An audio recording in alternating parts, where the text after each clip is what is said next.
Today I got the new fuel gauge, Amazon, and we'll try and fit it in there.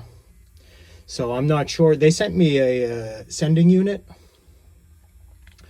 I'm not sure if the Bobcat sending unit has the same resistance as the one for this one, but you know, we'll soon find out. So if you guys want to see, the weight is about, you know, the floating device is about halfway. So logically my gas gauge should be halfway, half full. Let's see. Turn the key on. Boom, baby. Half full. Yeah, yeah. I moved my my thing to full position like that. Nice and full. So this works. $23 fix. Let's set this guy back in its hole. Plug it in properly. And then I'm looking for a wire that's purple with a white stripe. And I know I found it, and it's going up that loom up there, but I lose it. I can no longer find it. So I'm going to pull on it. I have the I suspect that it's cut somewhere, because that wire is for my temperature gauge, my coolant temperature gauge. So I got to reroute it and plug it into the sensor. So let's get set up, and we're going to finish this. I think we're going to be able to pull it outside and, you know, just ride it around a little bit, see what happens. Okay, here we go.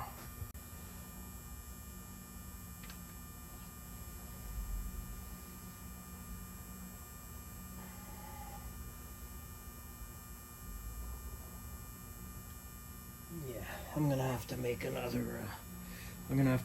gasket here. Right.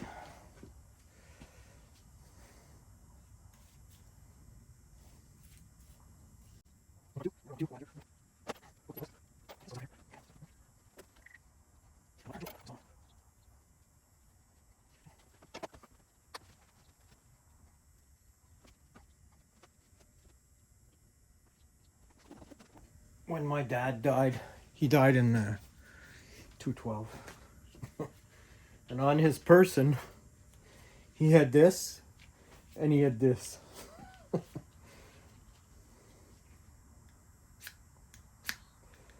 This is just a carbide, piece of carbide. I don't use it that, I mean, it sharpens like hell, but I don't use it that much because I find that it wears down the blade tremendously, really fast. I'm going to use it now because I need it. So.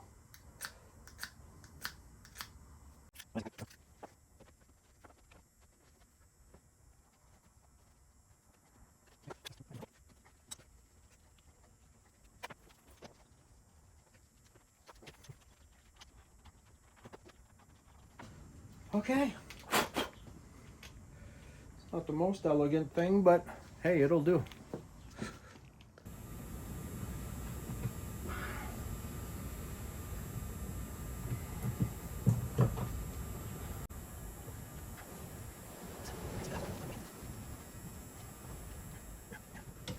You gotta be like I don't know. One of these people that could bend in 5. I am not one of those people. Jesus, that was hard. My God. Okay, so we got that plugged in. Oh my God. It wasn't easy. Whew. Let's go and see if that gauge still works. Okay, so I know that the fuel reservoir is not full. Okay, I know that. So this thing should read between, if I can just make it stay there, I don't know, half, maybe half. Ooh, I'm in the red zone. Okay. At least we know it works. I'm gonna have to put some fuel in here ASAP.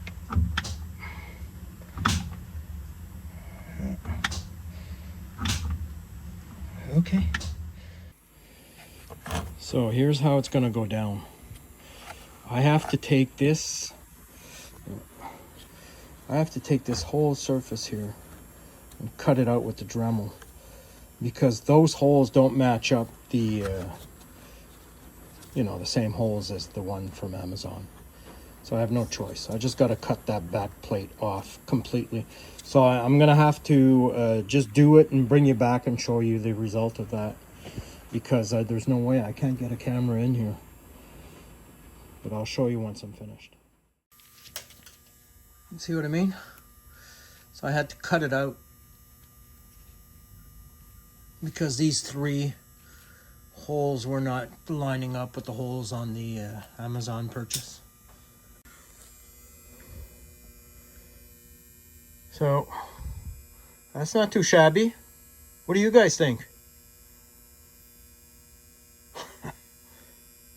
For 26 bucks. Here's that purple and white wire I've been looking for. So to make sure that that's the right wire, I'm going to cut it, add an extension to it, and plug it to the heat sensor on the rad and see if that needle goes up. So let's do that. So basically the only reason I'm cutting this purple wire is that on this end, you see that the purple wire there, on this end of the loom, it goes up into the engine bay, yet I've been through those wires like 10 times. I can't find that purple one. So that one ends up somewhere in the loom and it's just dead. So that's why right now I want to make sure that that's the one that we're talking about. So I'm going to cut it, put an extension, bring it to the heat sensor, and we'll see. We'll let the machine run, let it warm up, and we'll see what kind of reading we're getting. So remember this, that heat sensor. Look at that, guys. So I didn't start the machine, but I did heat the sensor, and look at that. Yeah, baby. We'll see if it, oh, see that? What was that? Huh. That's strange.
So unfortunately,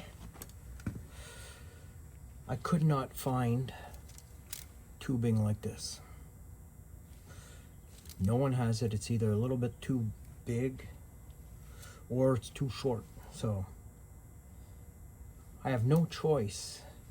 It's not super convenient, but myself personally, I do not spend my days looking at the oil pressure gauge. So I'm gonna put it here. I have no choice. Right up here. At least we get to see what kind of pressure we got once in a while. So it's just not long enough to make it to the inside of my cab. There's no way. I tried several combinations. I just don't, it won't make it. I mean, it's, you know, it's not any better if I'm sitting on the gauge, because that's about where it would end up, just in the back of my butt. Because you know, this thing is like, I don't know, 5 feet or something like that. 5 feet, there's just not enough. So I'm gonna pass it. I'm gonna pass it where it's cool and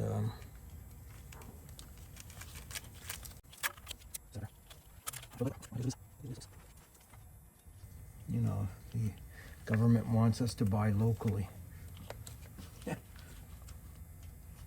There's nothing locally. We have nothing here, Jesus. I'd have to go on the internet, and I guarantee you it's not coming from here in Canada. So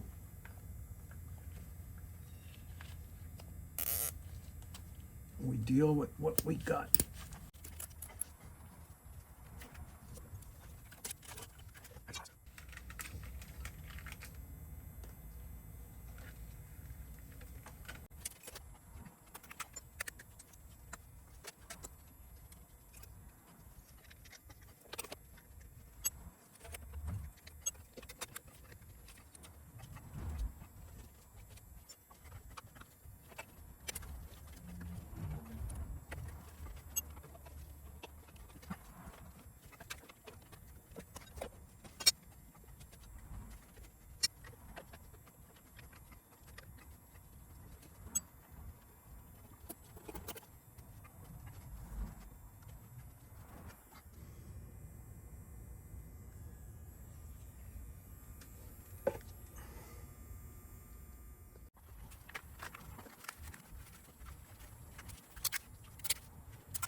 I could close this up.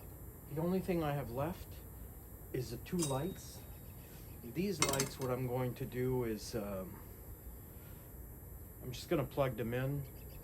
As soon as the Bobcat starts, they light up, and that's it. Because it's always, you know, it's always the same thing. They're always broken. Those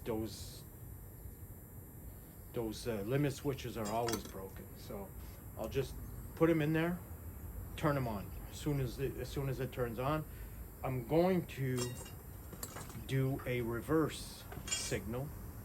I'm going to find a reliable way to put a reverse on it. I have the buzzer.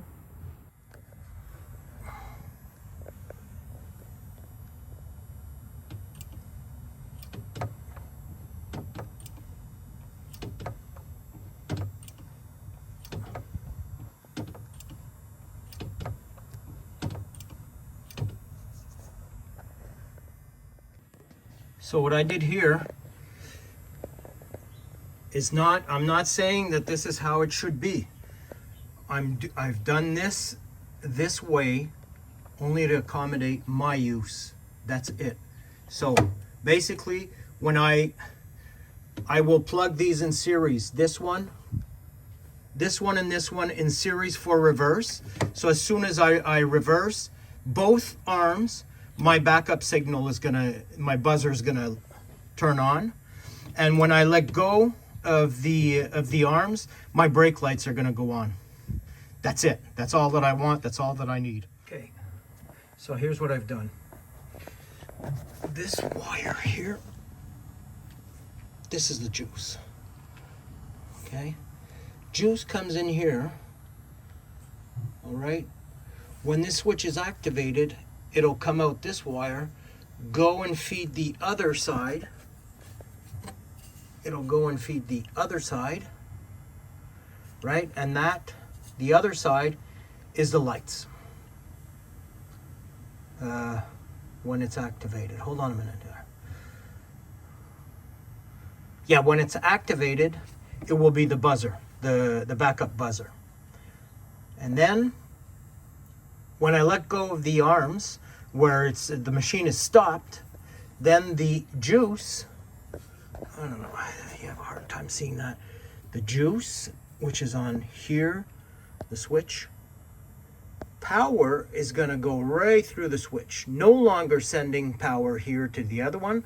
It's going to go through the switch, out of this terminal here, underneath, and it's going to feed this, which is the brake lights.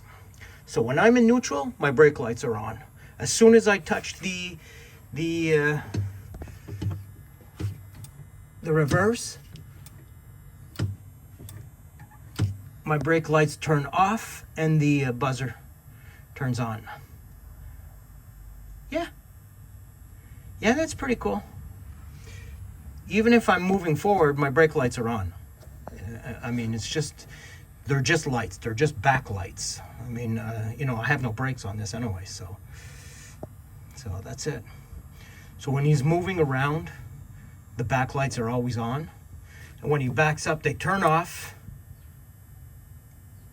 And the reverse buzzer goes on. But both of these arms need to be pulled back for that to happen.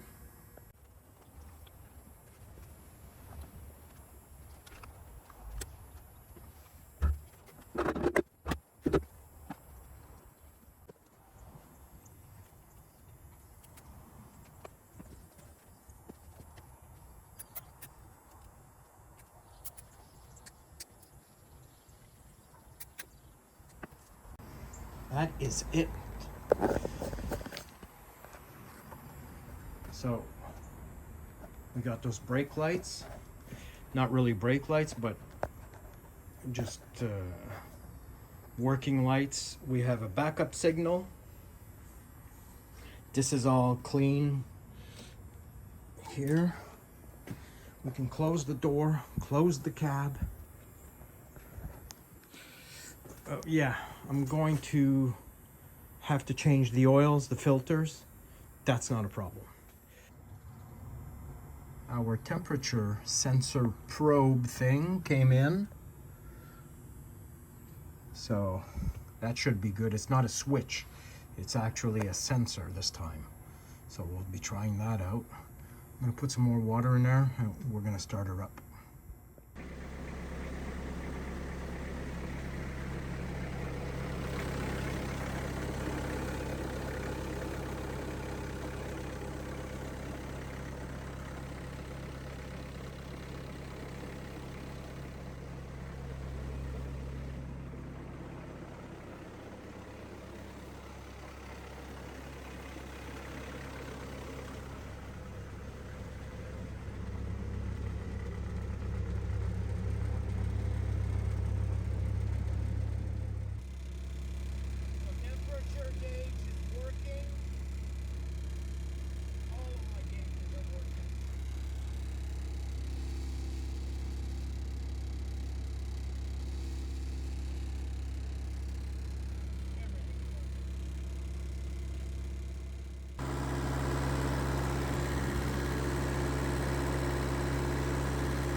So set up these lights here.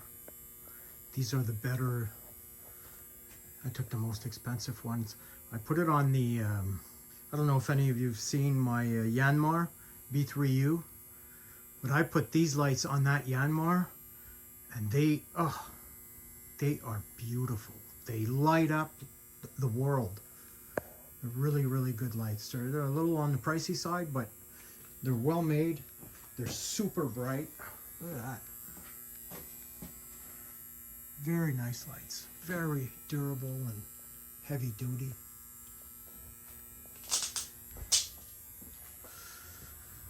Okay, so all I got to do now is plug her in. Plug up that panel, and that's it. We're going to take her for a ride. So, here, contact, yes, lights, no, sorry, glow plugs. Right there, look at that.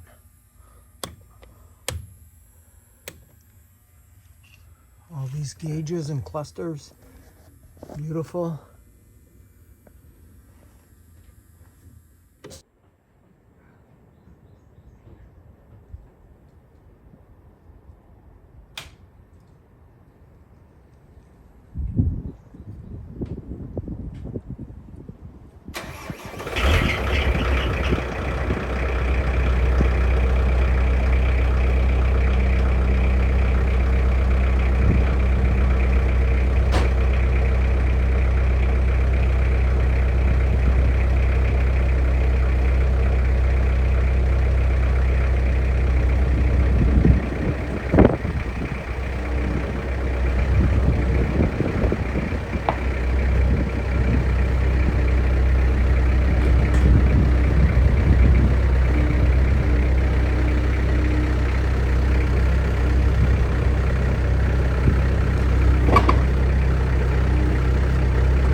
don't know what this valve is, but I can tell that it's broken, so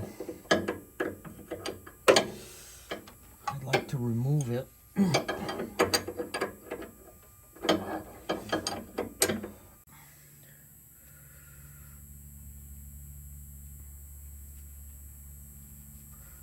So I'm thinking that this is it's a hydraulic oil temperature switch. That's what I think it is. We'll see if we can get a replacement for this. This is a hydraulic oil temperature switch. The connection tab was broke off, so what I did is I grinded down the phenolics here a little bit just to expose a tip of the connection, and I welded it on there, welded a wire on it, and that's it. Now I'm going to heat shrink it and put it back on. I've tested it and it works. The way you test it is you put your gauge on ohms, the black lead here on the body, and the other lead here on the tip of that, and you just heat this up. You're gonna see once it gets to a certain temperature, poof, it's gonna turn on. So this one works. That's it. That's all plugged back in. So that's functioning. This is brand new, but I don't know. Should I trust it? Because I'm having some weird hydraulic problems. It's not that I'm missing power. I'm just, you know, it's jerking, and when I turn it, you know, really fast, it sort of, it doesn't react right away, and then all of a sudden it turns, or it bogs the engine down. So I got a few things to check.